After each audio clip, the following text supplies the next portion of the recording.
Conhecimento compartilhado. Integration of data. Inovação e colaboração. Data are everywhere, and the opportunity to unleash their power is still enormous.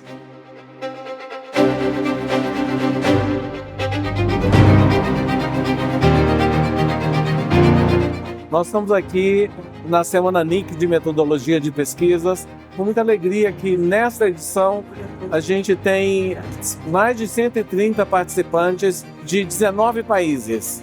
Esse workshop, ele basicamente engloba institutos nacionais de estatísticas, como o IBGE no Brasil e outros na América Latina, usuários de dados, agências reguladoras, ministérios, que usam as estatísticas como base para o desenho de políticas públicas.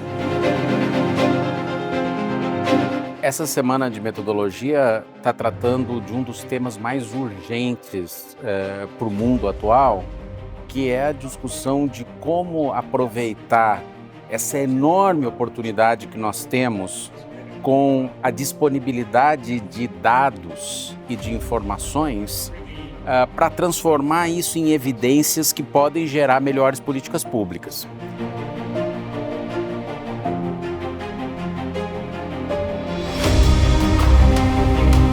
This is a great opportunity to bring the world together on a stage that's really important with pressing issues around big data and big data integration.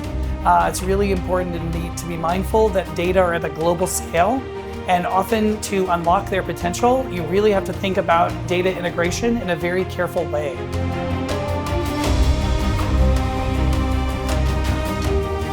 This is not just a workshop.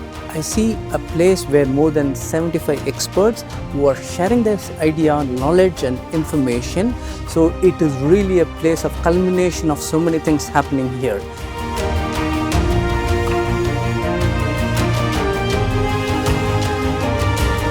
This is all for the purpose of making better policies and making policies that work for people, and making policies that would fit with the data and make the data also fit for policies, so that the policies that we make, we can follow them up, we can monitor, we know if they are successful or not.